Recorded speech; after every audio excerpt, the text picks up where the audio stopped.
어제 오후 미국 언론들이 김정은 북한 국무위원장의 건강 이상설을 잇따라 보도했습니다.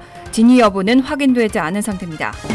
코로나19 사태 가운데 트럼프 대통령이 미국인들의 일자리를 보호해야 한다고 주장하고 있습니다. 이를 위해 미국으로의 이민을 잠정 중단하는 행정명령에 서명할 것이라고 밝혔습니다. 빌 드블라지오 뉴욕시장이 사회적 거리 두기를 지키지 않은 뉴요커에 대한 단속을 강화했습니다. 벌금도 $1,000로 인상했습니다. 코로나19 대응을 위한 연방정부 지원금의 온라인 자동이체 입금이 이루어지고 있습니다. 체크 지급도 예정보다 일정이 앞당겨져서 이미 발송이 시작됐습니다. 연방하원이 렌트비와 모기지를 면제해주는 법안을 추진하고 있습니다. 이상은 이 시각 주요 뉴스입니다. 시청자 여러분 안녕하십니까? KBN 뉴스입니다. 오늘 오후 4시 기준 미 전역의 코로나19 누적 확진자는 82만 3,579명, 사망자는 4만 4,996명입니다. 이 가운데 뉴욕의 확진자는 25만 6,555명, 사망자 1만 9,693명, 뉴저지의 확진자는 9만 2,387명, 사망자 4,753명으로 집계됐습니다. 첫 번째 소식입니다. 어제 오후 미국 언론들이 김정은 북한 국무위원장의 건강 이상설을 잇따라 보도했습니다. 제일 먼저 CNN이 김정은 위원장이 수술 후 심각한 위험에 빠진 상태라며 미 정부가 주시하고 있다고 보도했고, 잇따라 다른 매체들도 혼수 상태에 빠졌다고 전했는데요. 진위 여부는 확인되지 않은 상태입니다.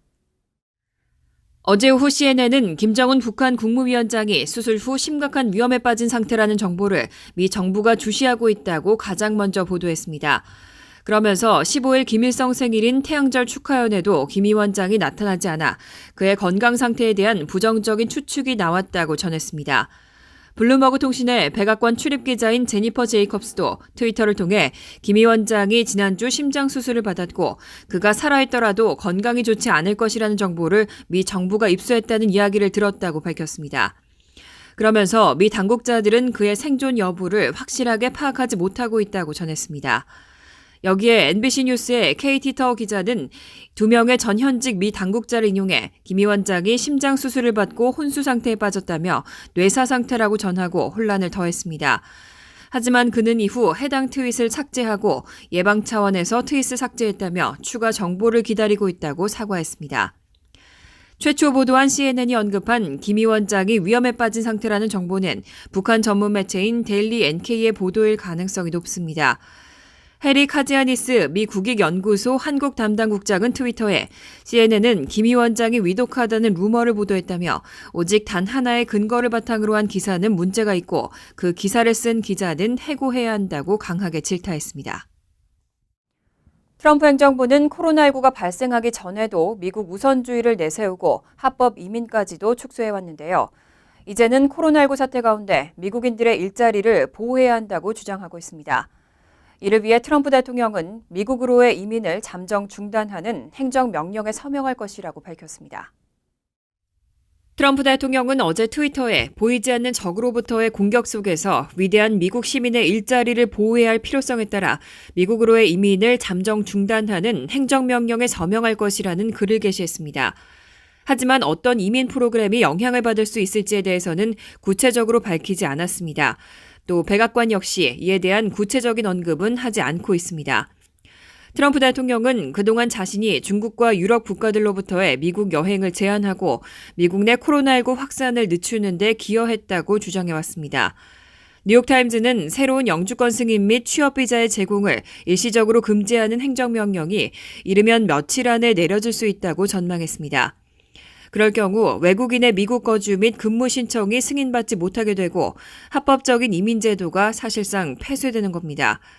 미국은 또 한국을 포함해 유럽 국가들과 중국 등에 대한 미국 입국 제한을 다른 국가들로 더욱 확대하는 것을 검토하고 있습니다.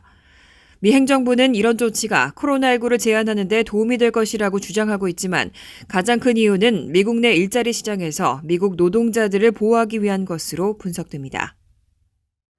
조지아 주정부가 공격적으로 경제 정상화를 강행하기로 했습니다. 문제는 조지아주가 아직도 하루 확진자가 1,500명이 넘는 데다가 코로나19 확산이 정점을 지났다는 징후도 없다는 겁니다. 친 트럼프 성향의 공화당 주지사가 무리하게 경제를 재가동하면서 상황을 더 악화시킬 수 있다는 우려가 나오고 있습니다. CNN 등에 따르면 브라이언 캠프 조지아 주지사는 오는 24일부터 네일샵과 마사지 테라피, 볼링장과 체육관을 27일부터는 극장과 음식점의 영업을 허용한다고 발표했습니다. 트럼프 대통령이 단계적 경제 정상화 시작 시점으로 잡은 다음 달 1일보다 더욱 선제적인 조치입니다. 하지만 조지아의 경우 코로나19 확산이 아직 정점을 지났다는 객관적인 징후가 나타나지 않았습니다. 워싱턴 포스트와 CNN의 집계를 분석하면 이날 기준 조지아의 코로나19 확진자는 19,398명, 사망자는 774명입니다. 미국 전체 주에서 확진자는 12번째, 사망자는 11번째로 많습니다. 확산세도 오르락내리락하고 있는데 사흘 전인 지난 17일만 해도 확진자가 하루에만 1,500명이 넘게 나왔습니다. 그런데도 조지아 주지사는 이달 27일 일부를 시작으로 다음 달 1일 대부분의 영업을 재개하도록 하겠다는 적극적인 완화 방침을 내놨습니다. 캠프 주지사의 무모한 정파적 판단 때문에 상황이 더욱 악화될 수 있다는 우려가 내부에서도 나오고 있는 실정입니다. CNN은 열렬한 친트럼프 성향의 주지사가 코로나19 셧다운 사태에서 조기에 이탈한 것은 치명적인 새로운 확산 파동에 대한 우려를 불러일으키고 있다며 주민의 건강을 보호해야 하는 의무를 저버리고 정치적 동기에 따라 행동하고 있다는 경고도 받고 있다고 보도했습니다. 빌 드블라지오 뉴욕시장이 사회적 거리 두기를 지키지 않는 뉴요커에 대한 단속을 강화했습니다. 기존 $500였던 벌금도 2배인 $1,000로 올리겠다고 경고했습니다. 또 사회적 거리 두기를 위반한 사례를 발견하면 311로 신고하라고 당부했습니다. 19일 빌 드블라지오 시장은 뉴욕시경과 공원국이 핫스팟을 중심으로 단속을 강화한다며 사회적 거리 두기 지침을 이행하지 않다가 적발될 경우 벌금을 기존 $500의 2배인 $1,000로 인상한다고 밝혔습니다. 시장은 경찰이 먼저 경고를 한 후 이에 따르지 않으면 벌금을 부과할 것이라고 설명했습니다. 또 사회적 거리 두기를 시행하지 않고 있는 것을 발견한다면 사진을 첨부해 뉴욕시 민원전화 311로 문자 메시지를 남겨줄 것을 당부했습니다. 시장실에 따르면 19일까지 NYPD는 사회적 거리 두기 위반으로 총 244건의 벌금 티켓을 발부했습니다. 한편 뉴욕시 의회에서는 총 75마일의 도로를 폐쇄해 차량 운행을 중단시키고 이를 보행자나 자전거 이용자에게 개방해 사회적 거리 두기 공간을 보장하는 내용의 조례안이 지난 17일 발의됐습니다. 조례안을 공동 발의한 코리 존슨 뉴욕시 의장은 22일 시의회에 상정해 온라인 청문회에서 해당 조례안에 대해 논의할 예정이라고 밝혔습니다. 항상 관광객들과 시민들로 북적대던 뉴욕시는 코로나19로 많은 것이 바뀌었습니다. 텅 빈 거리와 상점, 을씨년스러운 지하철 등 뉴욕시의 거리에는 인적이 끊겼습니다. 뉴욕타임즈가 숫자로 풀어본 뉴욕시의 변화에 대해 보도했습니다. 뉴욕타임즈는 코로나19가 바꿔놓은 뉴욕시의 여러 변화를 각종 수치들로 전했습니다. 먼저 실업급여 신청은 2,637% 증가했습니다.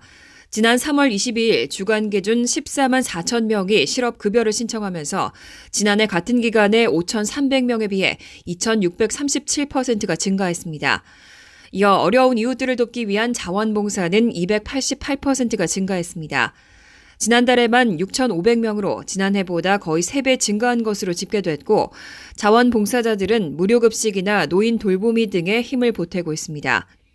한편 이동 제한 명령으로 이웃과의 TV 소음 민원도 늘었습니다.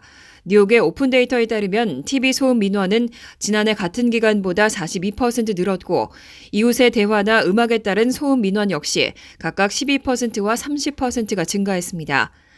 반면 도시가 봉쇄되면서 전반적인 범죄 발생 건수는 19.9% 줄었습니다. 지난 3월 12일부터 31일까지 살인은 지난해 같은 기간보다 25% 줄었고 성폭행과 중절도 역시 감소세를 보였습니다. 또 사업장과 학교가 문을 닫으면서 지난달 말 전력 사용량이 10% 이상 감소했고 대기오염은 25% 떨어졌습니다. 지난 11일 주간 지하철 이용객은 250만 명을 기록해 지난해 같은 기간의 14분의 1 수준으로 대폭 감소했고 맨하튼에서 수거된 쓰레기량은 지난 5년 평균치보다 7%가량 줄어들었습니다. 비영리 유기견 보호단체인 포스터도그는 3월에만 3,000건의 양육 신청을 처리했다며 지난해 월 평균 신청 건수는 140건이라고 전했습니다. 코로나19 사태에 따른 연방정부 지원금의 온라인 자동이체 입금이 이루어지고 있습니다. 체크 지급도 예정보다 일정이 앞당겨져서 이미 발송이 시작됐습니다. 재무부는 이미 수백만 장을 발송했다며 며칠 내에 도착할 것이라고 밝혔습니다. ABC 뉴스는 20일 재무부 대변인을 인용해 경기부양 연방지원금의 체크 지급이 예정보다 앞당겨져 이미 발송이 시작됐다고 보도했습니다. 정부 지원금을 아직 받지 못한 한인 등 납세자들도 지원금 체크를 당초 예정보다 더 빨리 받게 될 것으로 전망됩니다. 연방재무부 대변인실 관계자는 지원금을 빨리 받으려면 연방국세청의 겟마이 페이먼트 웹사이트에 접속해 자동이체로 받을 수 있는 은행 계좌번호를 입력하는 게 가장 좋은 방법이라고 밝히면서 종이수표도 이미 수백만 장의 발송을 마쳤고 이미 도착했거나 며칠 내 도착할 것이라고 밝혔습니다. 재무부에 따르면 우송이 시작된 연방 지원금 체크는 왼쪽 하단에 이코노믹 임팩트 페이먼트라고 명시되어 있으며 그 아랫줄에 트럼프 대통령의 이름이 새겨져 있습니다. ABC는 재무부를 인용해 연방정부 지원금을 온라인 자동이체로 받는 미국 내 납세자는 지금까지 8천만 명에 달하고 앞으로 종이수표로 받게 될 납세자 수는 약 7천만 명이라고 밝혔습니다. 한편 워싱턴 포스트가 입수한 IRS의 내부 계획안에 따르면 IRS에 자동이체 계좌 정보가 없는 납세자들을 대상으로 한 체크 우편 발송은 저소득층부터 순차적으로 진행될 예정으로 알려졌습니다. 연방하원이 렌트비와 모기지를 면제해주는 법안을 추진하고 있습니다.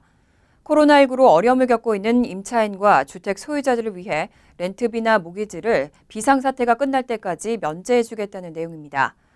이로 인해 랜드로드와 대출업자가 받는 손해는 구호 기금을 조성해서 보상하겠다는 방침입니다.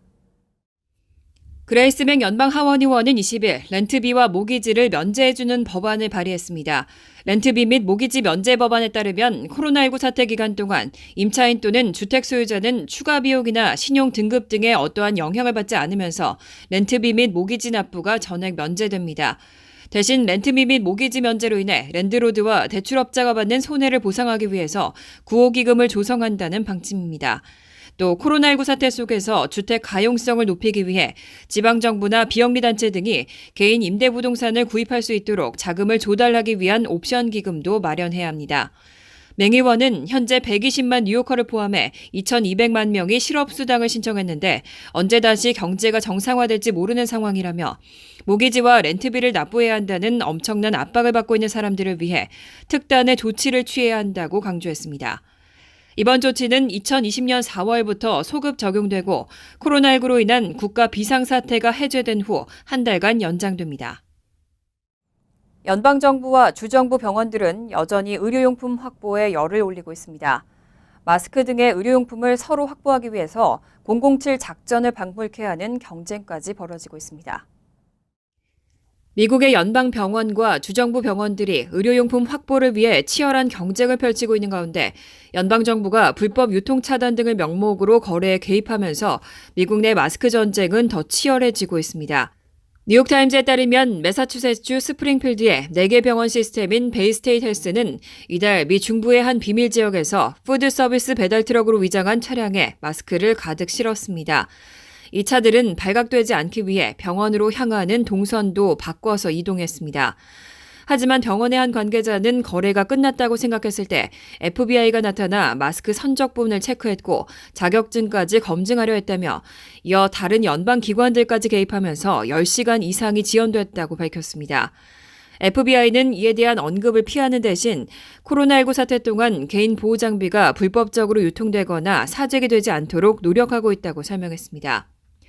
레리 호건 메릴랜드 주지사는 최근 한국으로부터 50만 회의 코로나19 검사가 가능한 진단키트를 확보했다는 사실을 공개하고 이 과정에서 한국계 부인인 유미 호건 여사와 주미 한국 대사관의 도움을 받았다고 밝혔습니다.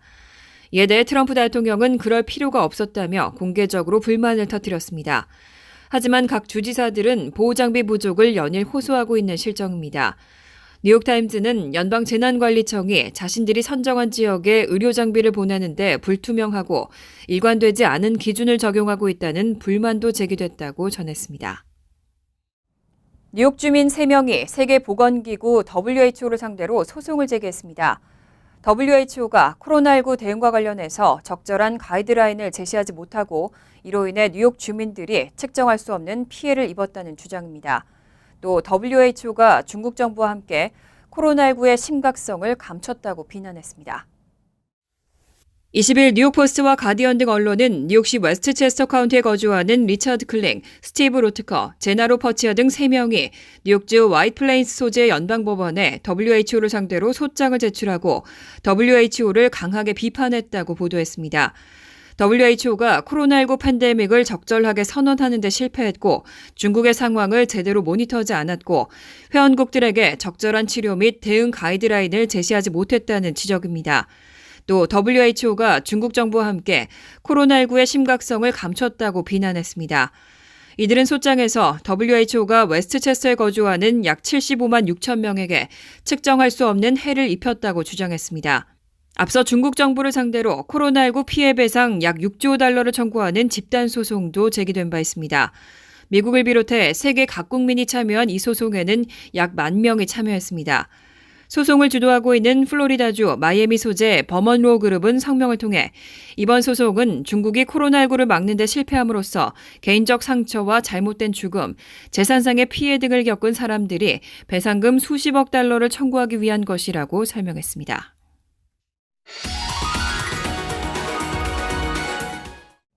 이어서 LA 지역 한인사회 소식입니다. LA 카운티 내 코로나19 감염자가 현재 집계보다 훨씬 더 많을 수 있다는 연구 결과가 나왔습니다. 카운티 보건국이 최근 주민들을 대상으로 항체 검사를 실시했는데 바이러스에 감염된 사람이 인구의 5.6%에 달했습니다. 확진자가 44만 명에 달할 가능성이 제기됐습니다. 김재은 기자의 보도입니다. 수십만 명의 LA 카운티 주민이 이미 코로나19 바이러스에 감염됐을 수 있다는 연구 결과가 나왔습니다. LA 카운티 보건국과 USC 대학이 공동으로 카운티 내 주민 860여 명을 무작위로 골라 코로나19 항체 여부를 확인하는 혈액 검사를 실시했습니다. 그 결과 카운티 인구의 약 4% 정도가 코로나19 바이러스에 대한 항체를 몸 안에 생성한 것으로 나타났습니다. So although I report every day that we have thousands and thousands of people that have tested positive, the serology testing lets us know that we have hundreds of thousands of people that have already developed antibodies to the virus because at some point in time over the last couple of months, they have in fact been infected with COVID-19.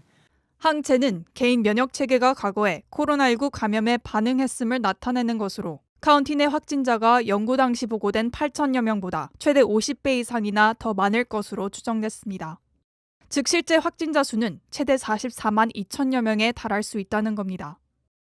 다만 항체 형성만으로 코로나19 감염에 대한 완벽한 면역이 생기는 것은 아닙니다. 재확진될 가능성이 있고 무엇보다 바이러스에 걸린 사람이 걸린 사실을 모른 채 다른 사람을 감염시킬 수도 있습니다. What the findings show is that only 4% of our population has been infected, which means we are very early in the epidemic, and many more people in LA County could potentially be infected. 따라서 카운티의 코로나19 입원 환자와 ICU 입원 환자 수, 치사율 등도 모두 달라질 수 있습니다. 보건당국은 코로나19 항체가 어떤 예방 역할을 하는지에 대해서는 추가 연구가 필요하지만 실제 확진자가 보다 많을 수 있다는 사실에 당분간 고강도의 사회적 거리두기 정책이 유지돼야 한다고 강조했습니다. MBC 뉴스 김재은입니다. LA 인근에 추가로 코로나19 검진센터가 설치됐습니다. 힐다 솔리스 LA 카운티 슈퍼바이저는 오늘부터 LA 다운타운의 굿사마리탄 병원을 비롯해 벨과 몬테벨로 지역의 코로나19 검진센터가 공식적으로 운영에 돌입했으며 위티어 지역의 PIH 헬스 위티어 병원에는 드라이브 스루 검진소를 마련했다고 전했습니다. 코로나19 테스트는 본인 스스로 경구 면봉을 입안에 넣어서 샘플을 채취한 뒤 검사 요원에 제출하는 방식으로 진행되며 검사 시간은 5분에서 10분가량 소요됩니다. 새롭게 문을 연 코로나19 검진센터는 모두 사전 예약제로 운영되며 LA 카운티 보건국 코로나19 웹사이트를 통해 예약할 수 있습니다. 간추린 소식입니다. IBK 기업은행이 자금 세탁 방지법 등의 위반으로 거액의 벌금을 내게 됐습니다. 20일 뉴욕주 검찰과 금융서비스국 발표에 따르면 기업은행과 이 은행 뉴욕 지점은 2011년 이란 불법 송금에 연루된 자금 세탁 방지법 위반 혐의와 뉴욕주 은행 비밀법, 재무부 해외자산통제국 규정 등 자금 세탁 방지 관련 의무 규정의 준수 미비 등으로 총 8,600만 달러의 벌금을 내게 됐습니다. 주 검찰에 따르면 2011년부터 케네스 존과 공모자들은 이 은행 계좌를 통해 10억 달러 이상의 불법 거래를 하고 현금을 달러로 환전한 후 이란으로 송금하는 수법을 사용한 것으로 전해졌습니다. 뉴욕시가 5월에 예정됐던 비필수적 행사를 모두 취소한다고 밝혔습니다. 빌 드블라지오 뉴욕시장은 코로나19 확산을 막기 위해 5월에 개최될 예정이었던 퍼레이드나 야외 콘서트, 페스티벌과 마라톤 대회, 대규모 집회 등 비필수 행사를 모두 취소했다고 밝혔습니다. 또 이와 같은 행사 금지 조치는 6월까지도 이어질 수 있다고 전했습니다. 단 의료 관련 행사와 파머스 마켓 등 식료품과 관련된 행사는 계속 열 수 있다고 덧붙였습니다. 뉴욕시 위생국이 다음 달 4일부터 내년 6월 30일까지 음식물 쓰레기와 정원 쓰레기 수거를 중단한다고 밝혔습니다. 전자제품 수거를 위한 예약도 무기한 중단됩니다. 캐서린 가르시아 위생국장은 위생국의 예산 삭감으로 인해 이뤄진 불가피한 결정이라며 기타 재활용 수거는 현행대로 유지될 예정이라고 밝혔습니다. 이에 따라 음식물 쓰레기와 정원 쓰레기는 일반 쓰레기와 함께 버려야 합니다. 뉴저지 트랜짓은 각 버스당 법정 수용 인원의 절반만 탑승할 수 있다는 필머피 주지사의 행정명령에 따라 운행 시간을 변경했다고 밝혔습니다. 버스 노선별 새로운 운행 일정은 뉴저지 트랜짓 웹사이트에서 확인할 수 있습니다. 한편 머피 주지사의 행정명령에 따르면 뉴저지에서 운행되는 모든 대중교통 이용 시 승객은 반드시 마스크를 착용해야 하고 직원들에게는 근무 시간대 착용할 수 있는 마스크와 장갑이 반드시 지급돼야 합니다. 환율과 증권 소식입니다.